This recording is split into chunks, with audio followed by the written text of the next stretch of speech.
යාන්ත්‍ර විද්‍යාවේ තියෙන ඉතාමත් වැදගත් සංසිද්ධියක්. ඝර්ෂණය සහ අවස්ථිතිය. ඝර්ෂණය අවස්ථිතිය.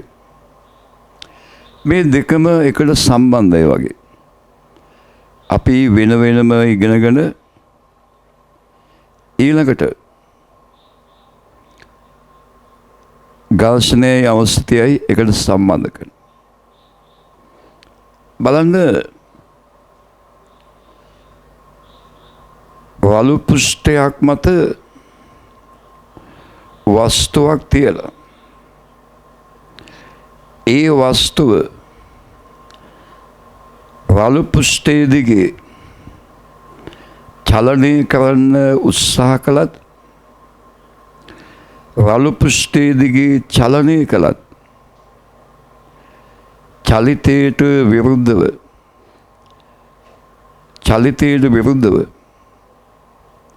බලයක් ඇති වෙනවා. මේ බලය අපි හඳුන්වන්නේ ඝර්ෂණ බලය කියලා. ඝර්ෂණ බලය. මේ ගුණයට අපි කියන්නේ ඝර්ෂණය. මේ ඝර්ෂණය ඇතිවීම පිළිබඳ විවිධාකාරයේ අදහස් තියෙනවා. මේ ඝර්ෂණය ඇති වෙන්න ප්‍රධානම හේතුව තමයි ඒ ගෑවිලා තියෙන පෘෂ්ඨ දෙක තියෙන්නේ. ඒ ගෑවිලා තියෙන පෘෂ්ඨ දෙකේ අණු අතර ඇති වෙන ආකර්ෂණ බල.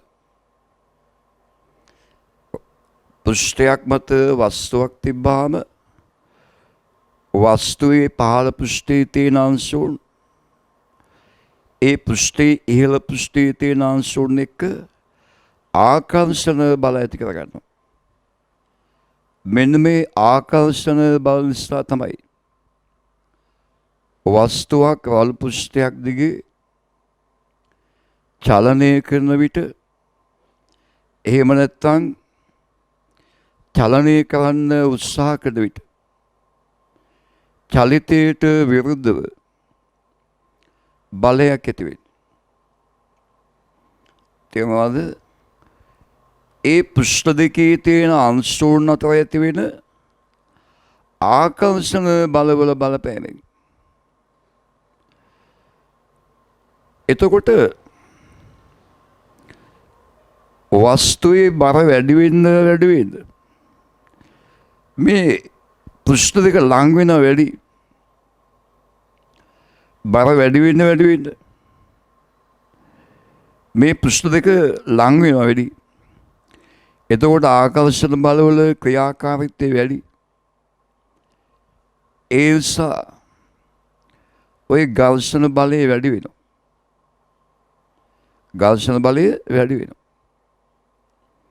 අපි ඇත්තටම බර කියලා කියන්නේ වස්තුවක් වලු පෘෂ්ඨයක් මත තිබ්බාම ඒ වස්තුවයි පෘෂ්ඨය අතර ඇති වෙන අභිලම්බ ප්‍රතික්‍රියාව වැඩි වෙනකොට. ඇත්තටම අභිලම්බ ප්‍රතික්‍රියාව වැඩි වෙන්නේ බර වැඩි වෙද්දී. ඒ අභිලම්බ ප්‍රතික්‍රියාව වැඩි වෙද්දී පෘෂ්ඨ දෙක තව ලං වෙනවා.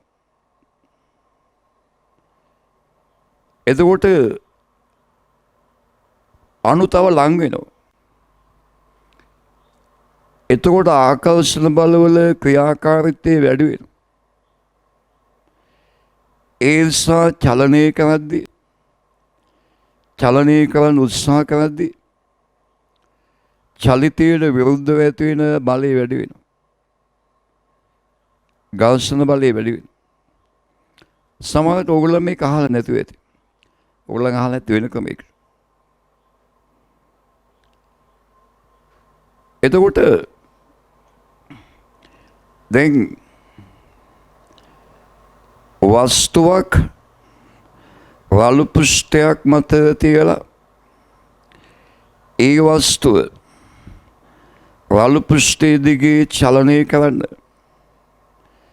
ක්‍රමයෙන් වැඩි වෙන බලයක් ඉදීමේදී ඔය ඝර්ෂණ බලය වෙනස් වෙන විදිය බලමු. ඝර්ෂණ බලය වෙනස් වෙන විදිය. මෙහෙම රළු පෘෂ්ඨයක් මත වස්තුවක් තියෙනවා.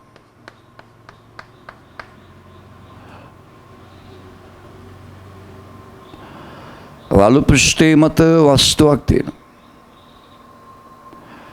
එහෙම රළු පෘෂ්ඨය මත වස්තුවක් තියෙනවා. ඒ වස්තුව චලනය කරන්න බලයක් යොදනවා. මේ යොදන බලය බිඳුවේ ඉඳන් වැඩි කරගෙන යනවා. අපි බලමු. එතකොට ඝර්ෂණ බලය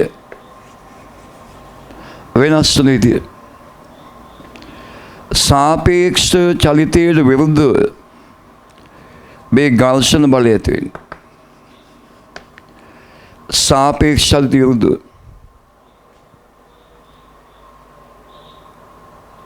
අපි රළු පෘෂ්ඨය මත වස්තුවක් තියලා යොදන බලයේ ක්‍රමයෙන් වැඩි කරද්දී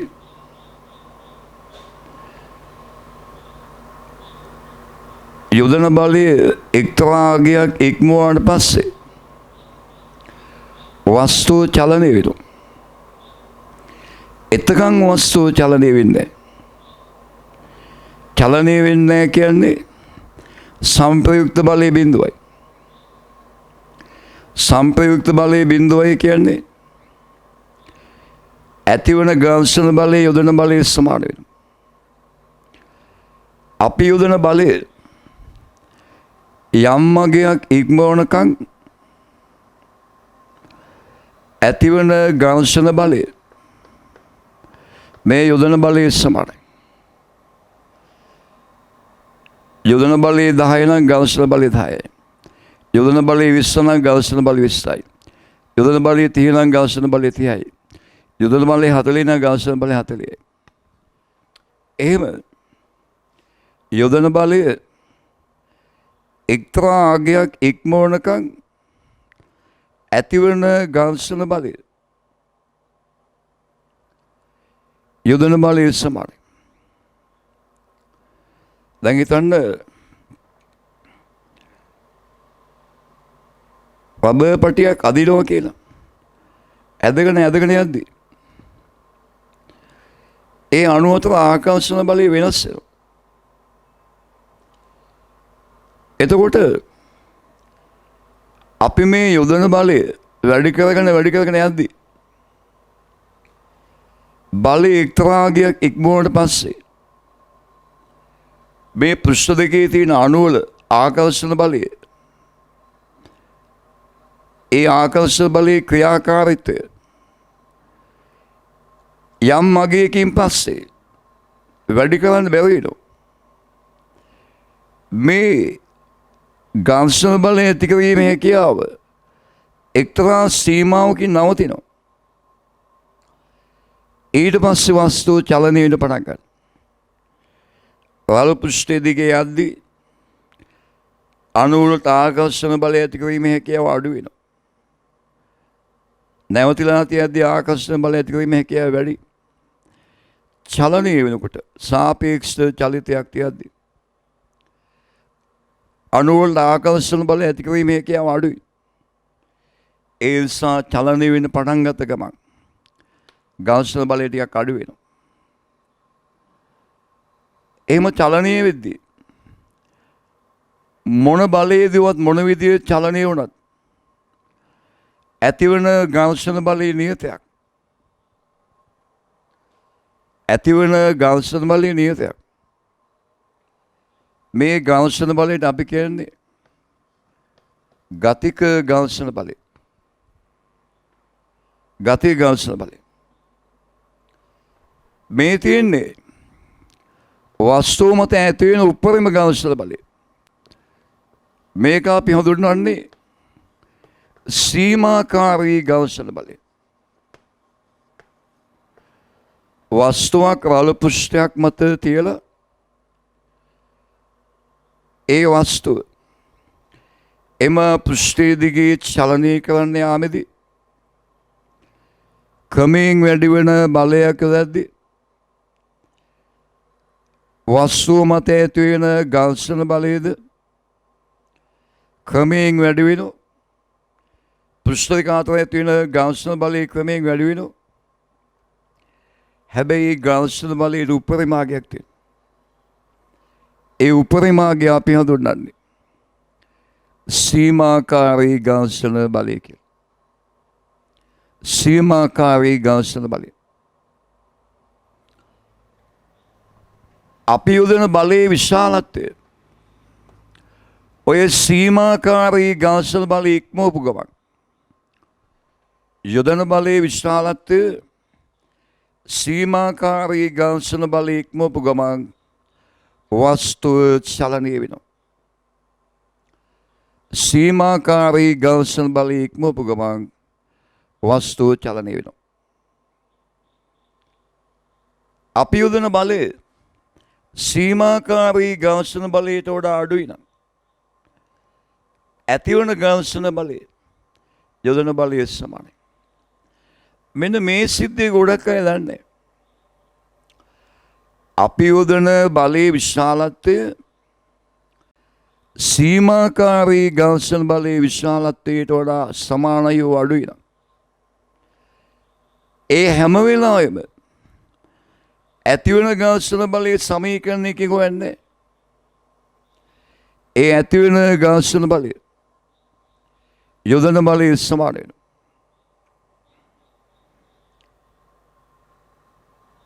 ඒ වුණාට චලනය වන අවස්ථාවේදී යොදන බලය මොකක් වුණත් ඝර්ෂණ බලයේ නියතයක්. ඒකට අපි කියන්නේ ගතික ඝර්ෂණ බලය. ඔන්න ඝර්ෂණ බලයේ ප්‍රධාන අවස්ථා දෙකයි. එකක් සීමාකාරී ඝර්ෂණ බලය. යොදන්න පුළුවන් උපරිම ඝර්ෂණ බලය. අනිත් එක ගතික ඝර්ෂණ බලය. චලනීය වන අවස්ථාවේ ඝර්ෂණ බලය. මේ දෙකම වෙන සමීකරණ තියෙනවා. හැබැයි අපි යොදන බලය සීමාකාරී ඝර්ෂණ බලයට වඩා අඩුයි නම් අපි යොදන බලයේ විශාලත්වය සීමාකාරී ඝර්ෂණ බලයට වඩා අඩුයි නම් ඇතිවන ඝර්ෂණ බලය යොදන බලයේ සමානයි. ඇතිවන ඝර්ෂණ බලය යොදන බලයේ සමානයි. මේ බලයේ එකයි නම් ඝර්ෂණ බලයේ එකයි. අපි යොදන බලයේ දෙක නම් ඝර්ෂණ බලයේ දෙකයි. අපි යොදන බලයේ තුන නම් ඝර්ෂණ බලයේ තුනයි. අපි යොදන බලයේ විශාලත්වයේ සීමාකාරී ඝර්ෂණ බලය නම් ඇතිවන ඝර්ෂණ බලය ඒක සමානයි. එතනින් පස්සේ අපි යොදන බලය මොන විදිහට වැඩි වුණත් අපි යොදන බලය මොන විදිහට වැඩි වුණත් ඇතිවන ඝර්ෂණ බලය ගතික ඝර්ෂණ බලය. right? ඔන්න ප්‍රධාන අවස්ථාව අපි ඉගෙන ගත්තා. ඝර්ෂණ බලයේ අවස්ථා දෙක. ඝර්ෂණය ඇති වෙන්නේ කොහොමද කියන එක. ඊළඟට මෙන්න මේ ටික බලමු. අපි හිතමු ඝර්ෂණ බලය capital F කියලා. ඝර්ෂණ බලය capital F. එතකොට මේ වස්තුවයි පෘෂ්ඨය අතර වස්තුවේ පෘෂ්ඨය මත අභිලම්බ ප්‍රතික්‍රියාව capital R පෘෂ්ඨයෙන් වස්තුව මත අභිලම්බ ප්‍රතික්‍රියාව capital R.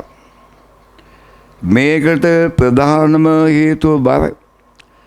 හැම වෙලාවෙම බර නෙවෙයි. ගොඩක් අවස්ථාවලදී බරයි. අභිලම්බ ප්‍රතික්‍රියාවට හේතුව. මේ ඝර්ෂණ බලය කියන එක අන්‍යෝන්‍යයි. පෘෂ්ඨයෙන් වස්තුව මත ඇති වෙන ඝර්ෂණ බලයට සමාන සහ ප්‍රතිවිරුද්ධ ඝර්ෂණ බලයක් වස්තුවේ පෘෂ්ඨය මත ඇති වෙනවා. ඔන්න ඊළඟ සංසිද්ධිය. ඝර්ෂණ බලයේ අන්‍යෝන්‍යයි.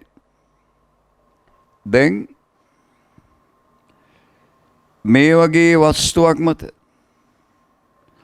තව වස්තුවක් තියලා මෙයා මේ පැත්තට චලනය කළත් චලනය කරන්න උත්සාහ කළත් මෙයාගේ මේ පැත්තට ඝර්ෂණ බලය ඇති වෙනවනේ. ඊට සමාන ප්‍රතිවිරුද්ධ ඝර්ෂණ බලයක් මෙයාගේ මෙයා මත අනිත් පැත්තට ඇති කරනවා. ඝර්ෂණ බලයේ අන්‍යෝන්‍යයි. හැම වෙලාවෙම මුලින් ලකුණු කරන්නේ චලනය වෙනවා පේන වස්තුව මත. ඔය ලීසින යාගේ චලිතයේ විරුද්ධ ඝර්ෂණ බලය. ඊට විරුද්ධ දිශාවට තමයි අනිත් එක නමත. ඝර්ෂණ බලය අන්‍යෝන්‍ය බලයක්. මේ තමයි ඊළඟ සිද්ධිය. ඝර්ෂණ බලයේ අන්‍යෝන්‍යයි. මේ ඝර්ෂණ බලය සම්බන්ධ කරද්දී වැදගත්ම දේ තමයි ඝර්ෂණ සංගුණකය. ඝර්ෂණ සංගුණකය.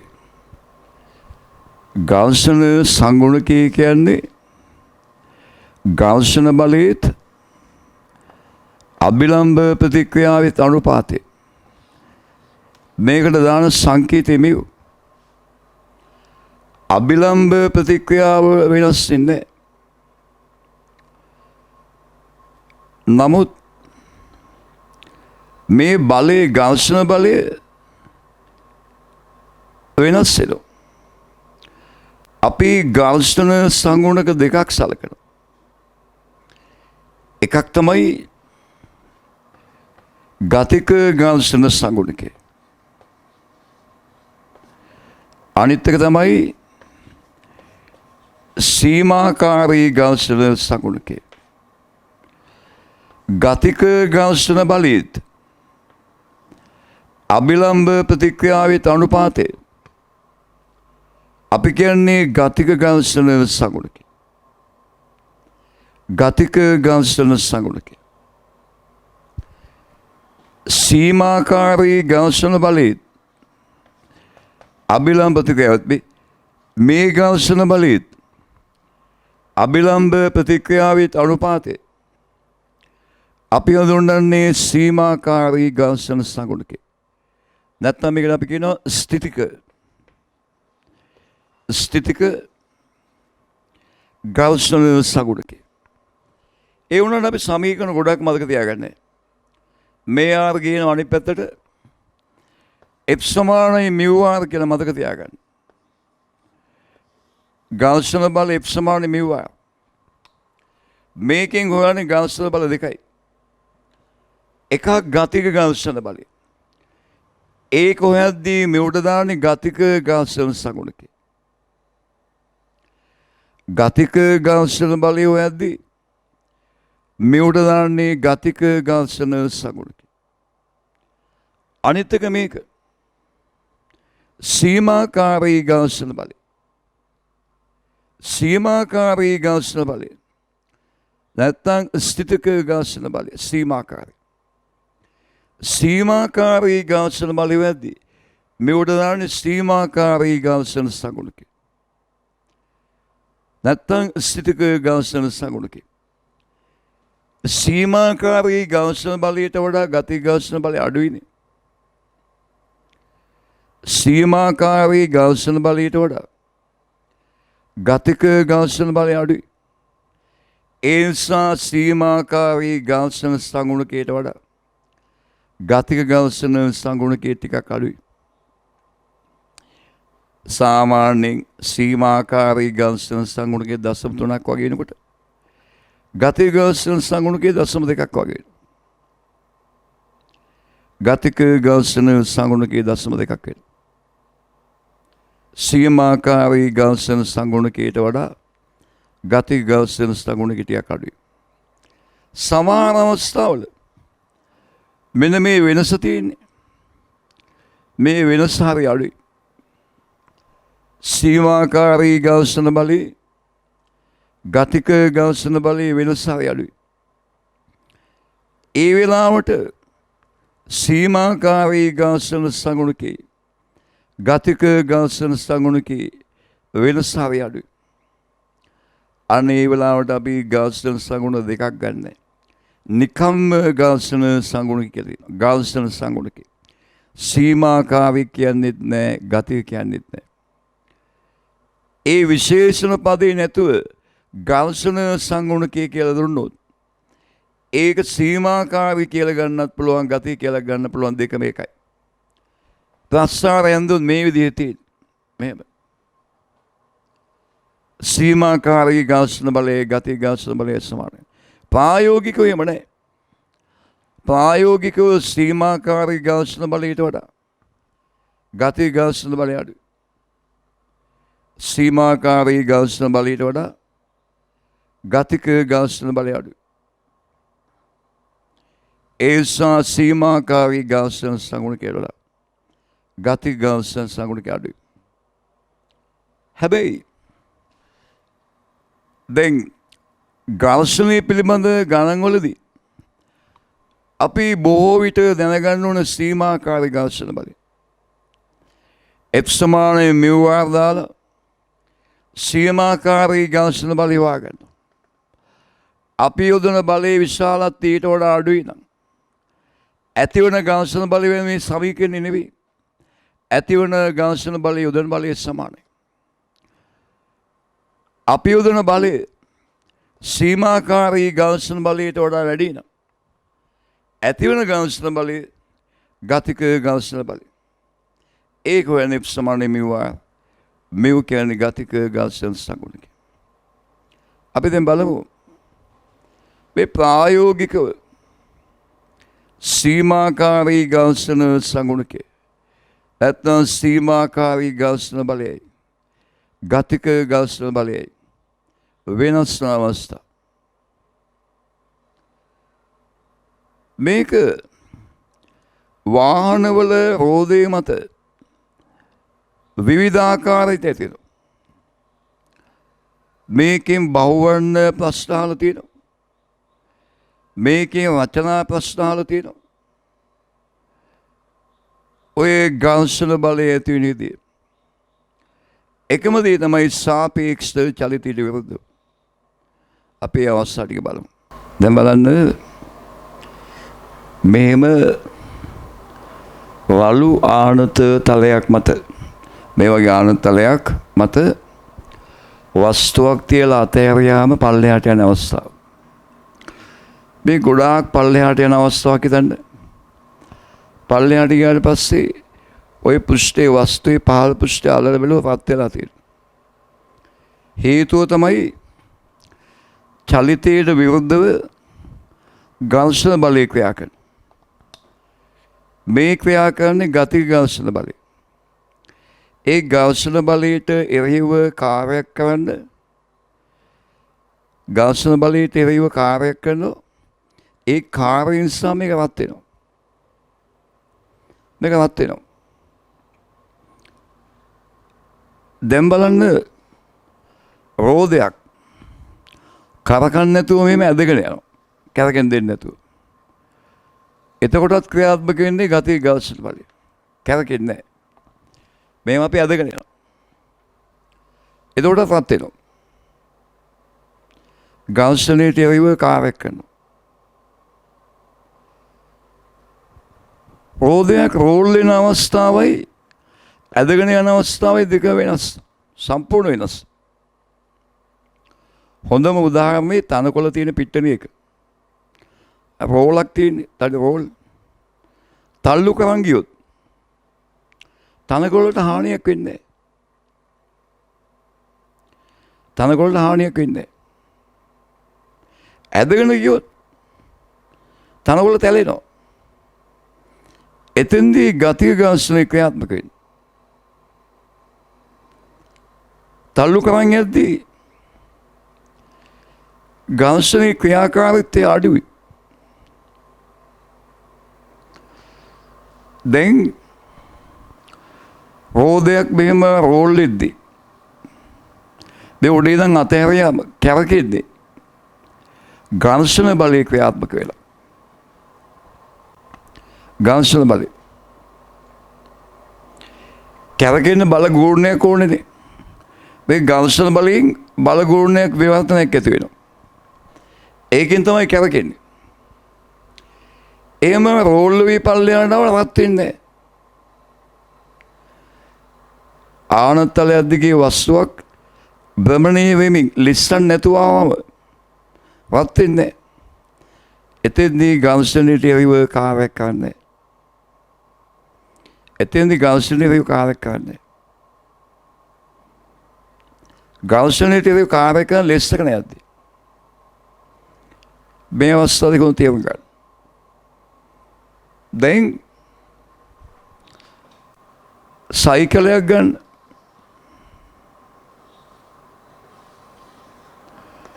මේ වගේ සයිකලයක්.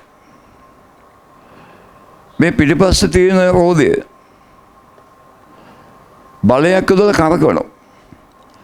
එතකොට මෙන්න මේ ලක්ෂ්‍යය මේ පැත්තට යන්න උත්සාහ කරනවා. මේ පාගද්දී මේ යන්න යන දිශාව මතිත්ව එකෙන් දාන්න. මේ පැත්තට කැරකෙන්න උත්සාහ කරනවා. එතකොට ඉදිරියට ඝර්ෂණ බලය තියෙනවා. ඒක ගතික ඝර්ෂණය නෙවෙයි. ගතික ඝර්ෂණය තියෙන මේම ලෙස්සක නැති. මේ ඝර්ෂණය එක්කෝ සීමාකාරී ඝර්ෂණය නැත්නම් ඊට වඩා අඩු ඝර්ෂණයක්. මේ වෙනස ගොඩාක් දන්නේ. මේ ඉස්සරහට තියෙන ඝර්ෂණය රෝදේ කරකන්න හදන නිසා ඉස්සරහට තියෙන ඝර්ෂණය එක්කෝ සීමාකාරී ඝර්ෂණය. සීමාකාරී ඝර්ෂණය තියෙන්නේ ලිස්සන්ට ආසන වෙලායි. ලිස්සන්ට ආසන වෙලා සීමාකාරී ඝර්ෂණය. නැත්තම් ඇති වෙන්නේ ඊට වඩා අඩු ඝර්ෂණයක්. හැබැයි ඉස්සරහ රෝදය බලයක් නැතුව නිකන් කරකිනවනේ. එතකොට පිටිපස්සට ඇතින ඝර්ෂණය. චලිතයට විරුද්ධව ඇති වෙන ඝර්ෂණය. දැන් සමහර වාහන තියෙනවා ෆ්‍රන්ට් වීල්. ෆ්‍රන්ට් වීල් වාහනයක් කියන්නේ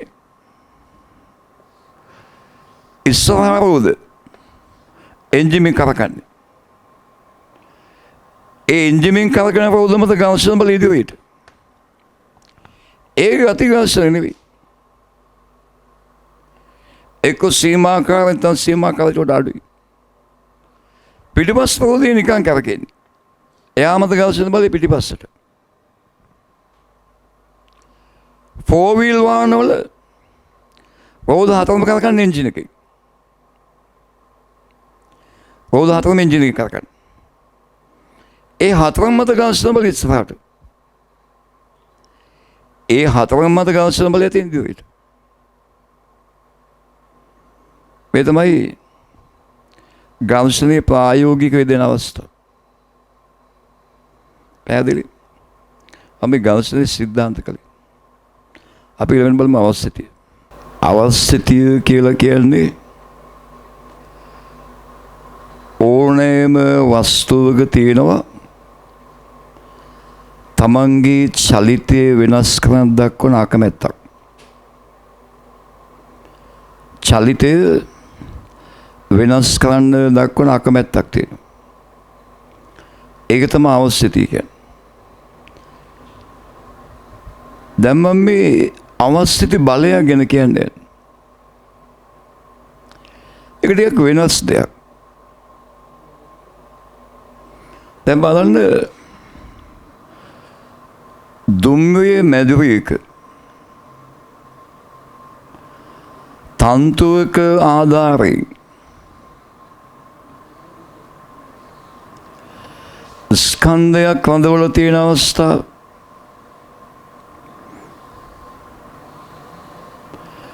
දුම්රිය මැදුරේක තන්තුවක ආධාරයෙන් ස්කන්ධයක් කියලා තියෙනවා. දුම්රියේ නිශ්චලතාවයේ තියද්දී මේ තන්තුව සිරස්. මෙයාගේ බර MC පල්ලෙහාට. දුම්රිය ඒකාකාරී ප්‍රවේගයෙන් ගියත් මේ තන්තුව සිරස්. හැබැයි දුම්රිය තුවරණය වෙද්දී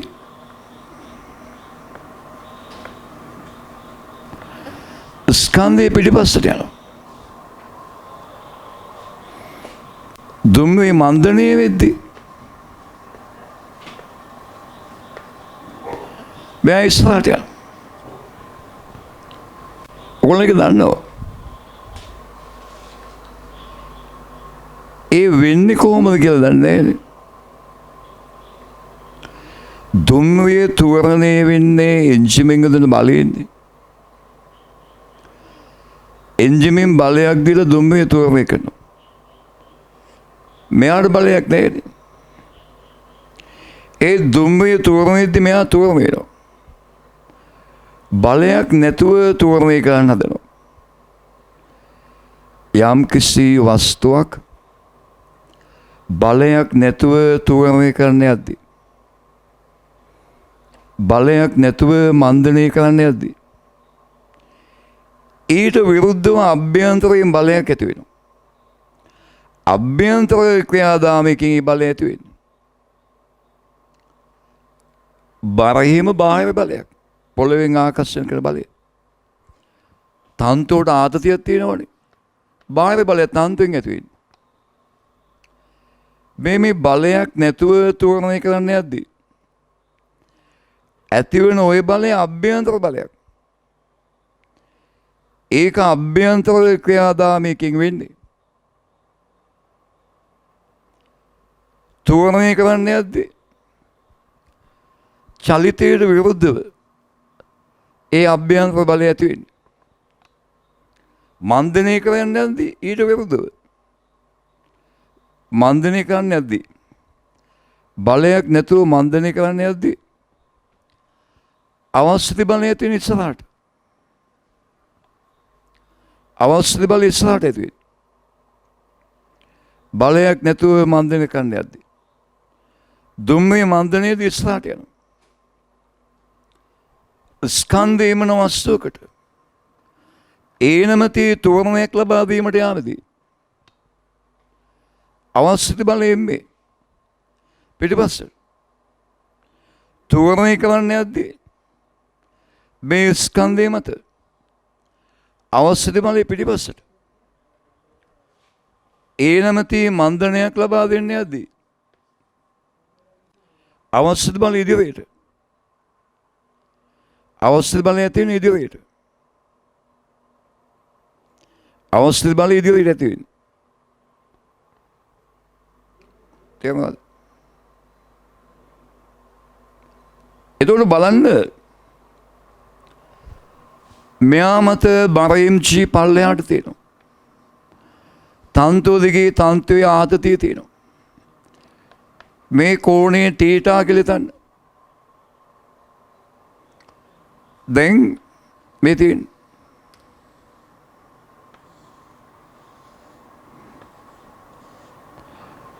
මේ විදිහට බරMG පහලට තන්තුවේ ආතතිය තන්තුව දිගේ අවශ්‍ය බලයේ මේ ඒ තුවරණයක් දෙන පිටිපස්සට මේක අභ්‍යන්තර බලයක් කියන්නේ ඒක පේන්නේ තුවරණය වන රාමුවෙන් අයිට විතරයි. මේ ඒනමැති පුද්ගලයා මේ රාමුවේ හිටියනම් එයාට මේ බලය පේන්නේ. දුම්රිය යද්දී එළින්න නිරීක්ෂක ඉන්නවන බාහිර කෙනෙක් බී. එයාට මේ බලය පේන්නේ. අවශ්‍ය බලය අභ්‍යන්තරයි අභ්‍යන්තර ක්‍රියාදාමයකින් ඇති වෙන්නේ ඒ බලය පේන්නේ අභ්‍යන්තර නිරීක්ෂකයන් ඒ රාමුව ඇතුළේ ඉන්න අයට. එළියේ ඉන්න අයට පේන්නේ බාහිර බල. හැබැයි මේ ආනතියේ මෙයා හෙව්වත් එකම අගේ ඉන්නේ. මෙයාට බල 3ක් පේනවා, මෙයාට බල 2යි. අපි හිතුව මේ දෙන්න මේ ආනතිය හොයන්න යනවා කියලා. මෙයා දකින්නේ දුම්රියේ ඒනමති තුරුවෙන් යනවා. එනම් මේ ස්කන්ධයත් ඒ තුරුවෙන් යනවා. එයා දානවා ඒ ස්කන්ධයට.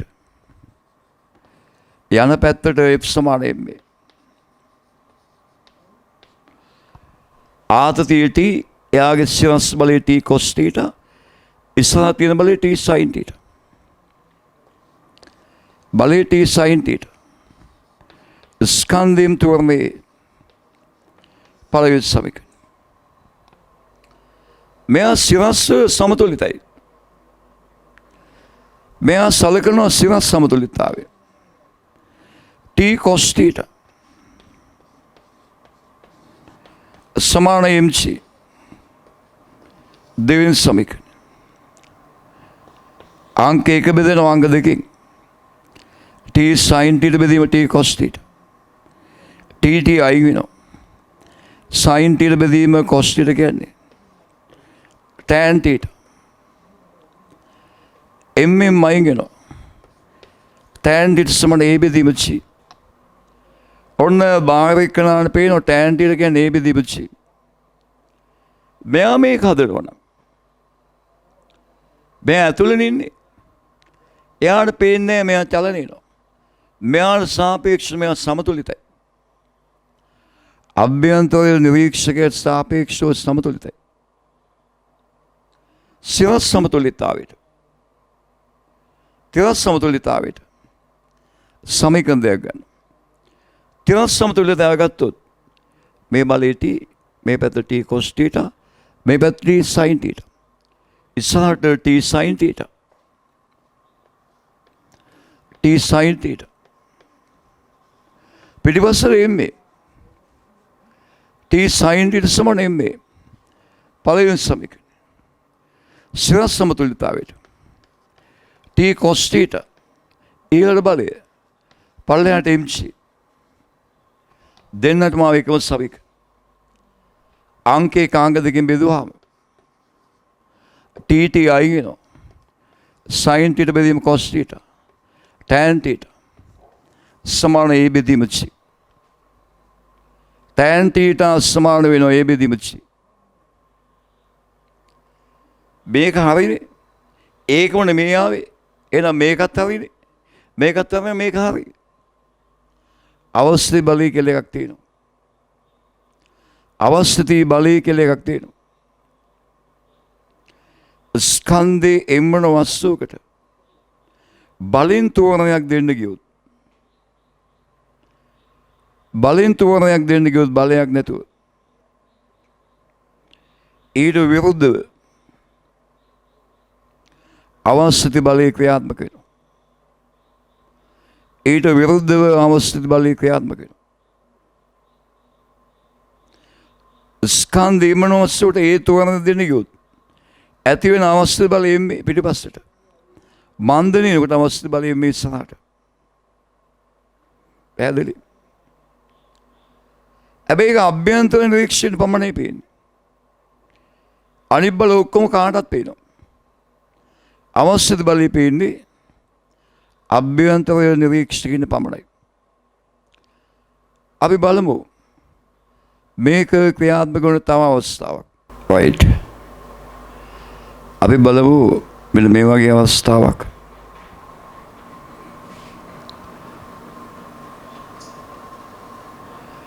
මෙන්න මේ වගේ තට්ටුවක් සහිත ලොරියක් හිතන්න. මෙහෙම තට්ටුවක් තියෙන ලොරියක්. මේ ලොරි තට්ටුව මත M ස්කන්ධයක් තියෙනවා. තියලා මෙයා ඊනමති තෝරණයකින් යනවා. මෙයා තෝරණය වෙන්නේ එන්ජිමෙන් යොදන බලයෙන්නේ. එන්ජිමෙන් දෙන බලයෙන්. මෙයා බලයක් නැතුව තෝරණය වෙන්න හදනවා. ඔන්න අවශ්‍යතිය ක්‍රියාත්මක වෙනවා. විරුද්ධාතට එම්මේ කියන අවශ්‍යති බලය ඇති වෙනවා. මේ ලොවේ පෘෂ්ඨයේ සුමටනම් ගර්ෂණයක් නැත්තම් මෙයා ලෙස්සන් ගිහලා වැටෙනවා. ලෙස්සන් ගිහලා වැටෙනවා. අවශ්‍යති බලය. ඔය ලෙස්සන් ගිහලා වැටෙන එක කියන්න වෙන ක්‍රමයක් නැහැ. අවශ්‍යති බලය ගැන කියන්නේ නැතුව ලෙස්සන් නැහැ කියලා කියන්න බෑ. මේකේ ගණන් හදන්න පුළුවන් ඕන විදිහකට. අවශ්‍යති බලය නැතුව. දැන් අර මං ඉස්සෙල්ලා දුම්රිය බැඳුවේ කතාව ගත්තේ. අවශ්‍යති බලය නැතුව ආනතිය වන්න පුළුවන්. ඇයි පිටිපස්සට යන්නේ කියලා කියන්න බෑ. භෞතික විද්‍යාව කියන්නේ ගණන් නෙවෙයිනේ. පිටිපස්සට යන්න හේතුව කියන්න පුළුවන් ගෙන්න. මන්දනේ විද්‍ය ඉස්සරහට යන්න හේතුව කියන්න පුළුවන් ගෙන්න. ආනතිය උඩ මදි. දෙපි ගියවර්දි විභාගෙට ගිය කට්ටිය අන්නේ සිද්ධාන්ත දන්නේ නැත්තේ. ඒගොල්ලන් හිතාගෙන සිද්ධාන්ත වෙනයි. භෞතික විද්‍යාවේ මූලික සිද්ධාන්ත දැනගන්න ඕන. පැහැදිලි. දැන් බලන්න මේ ලෝකයේ තමන්ගේ දැන් මේක රළුයි නම් ලෙස්සන් යන පැත්තට විරුද්ධ අතට ඝර්ෂණ බලය තියෙනවා. තෝරණේ වැඩි වෙන්න අවශ්‍ය බලය වැඩි වෙනවා. අවශ්‍ය බලය වැඩි වෙන්න ඝර්ෂණ බලය වැඩි වෙනවා. මෙයා ලෙස්සන් නැතුව යන්න පුළුවන් උපරිම තෝරණයෙන් යද්දී ඇතිවන ඝර්ෂණ බලය සීමාකාරී ඝර්ෂණ බලය. උපරිම තෝරණයෙන් යද්දී ඇතිවන ඝර්ෂණ බලය සීමාකාරී ඝර්ෂණ බලය. මේ උපරිම තෝරණේ යන්තම් අර ඉක්මවපු ගමන් මෙයා ලෙස්සනවා. ඇයි ඇති වෙන අවශ්‍ය බලය විශාලත්වයෙන් සීමාකාරී ඝර්ෂණ බලයට වඩා වැඩි වෙනවා. එතකොට මෙයා ලෙස්සනවා. පැහැදිලිනේ? ලෙස්සන් නැති වෙනකන් ඇති වෙන ඝර්ෂණ බලයේ යොදන බලයේ සමාන එම්මේට සමානයි. ලෙස්සන කොට ඇති වෙන ඝර්ෂණ බලයේ ගති ඝර්ෂණ බලය. ලෙස්සන්නේ එම්මේ වලගේ සීමාකාරී ඝර්ෂණ බලය ඉක්මවුවාට පස්සේ දැන් මේකේ ඊළඟ අවස්ථාව තමයි ජලයේ භාජනයක කෙවල මූඩියක් තියෙන අවස්ථාව.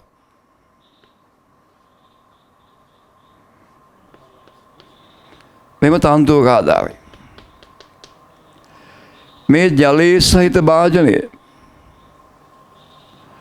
ත්වරණය වෙද්දී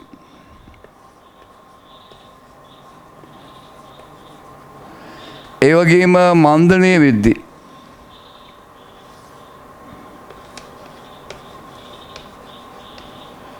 මේ කෙවල මෝඩී පිහිට විදිය. මේකට මම උදාහරණයක් ගන්නම්. ජලයේ සහිත භාජනයක මෙතන යකඩ ගෝලයක් තියෙනවා. තන්තුවක් දාලා මෙයා මෙහාට අදිනවා. තන්තුවකින් මෙයා අදිනවා. එතකොට මෙයා මෙතෙන් යනවනේ. මෙයා මෙතෙන් යද්දී මෙතන පිරෙනවනේ ජලයෙන්. ඒ කියන්නේ යකඩ ගෝලයේ මෙහාට යද්දී ඊට සමාන ජල කඳක් අනිත් පැත්තට යනවා. යකඩ ගෝලයේ මේ පැත්තට යද්දී ඊට සමාන ජල කඳක් අනිත් පැත්තට යනවා. හරි. දැන් මෙයා තෝරණය වෙද්දී ජලයේ මතත් අවශ්‍යති බලය කෙවල මෝඩීමටත් අවශ්‍ය බලය. දෙන්නමතම පිටිපස්සට අවශ්‍ය බලය තියෙනවා. නමුත් ජලයේ කෙවල මෝඩියේ සමාන ජල කඳක් ගත්තොත් එයාගේ ස්කන්ධය කෙවල මෝඩියේ ස්කන්ධයට වඩා වැඩියි. කෙවල මෝඩියේ සමාන ජල කඳක් ගත්තොත් එයාගේ ස්කන්ධය කෙවල මෝඩියේ ස්කන්ධයට වඩා වැඩි. ඒ නිසා ජල කඳ මත අවශ්‍ය බලය වැඩි. දෙන්නටම එක පැත්තට යන්න බෑ. යකඩ ගෝලයේ මෙහාට ගියොත් ජල කඳ අනිත් පැත්තට යන්නේ. දෙන්නටම යන්න බෑ එක පැත්තට. ජල කඳත් පිටිපස්සට යන්න හදනවා. කෙවල මෝඩියත් පිටිපස්සට යන්න හදනවා. හැබැයි අවශ්‍ය බලයේ වැඩි ජල කඳේ. බලයේ වැඩි එක්කනා පිටිපස්සට යනවා. එතකොට අනිත් එක්කනා ඉස්සරහට තල්ලු වෙනවා.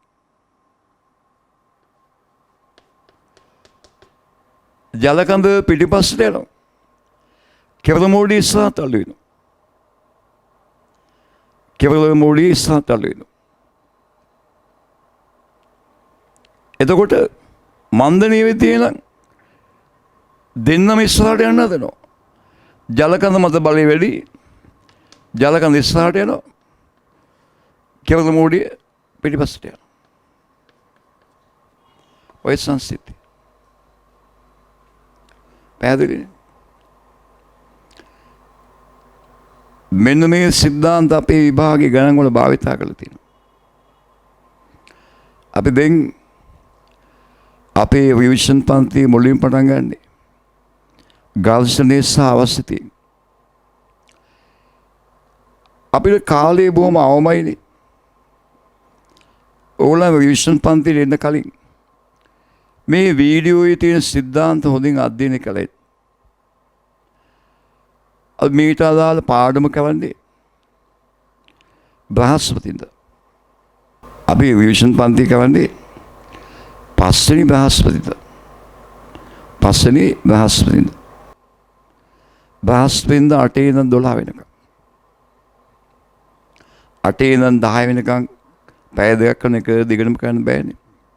10 මාර 12 මාර පැය දෙකක් කරන. ඒකට එද්දි මෙන්න මේ සිද්ධාන්ත හොඳින් අවබෝධ කරගෙන ඉන්න. හොඳයි. බ්‍රහස්පතින්දා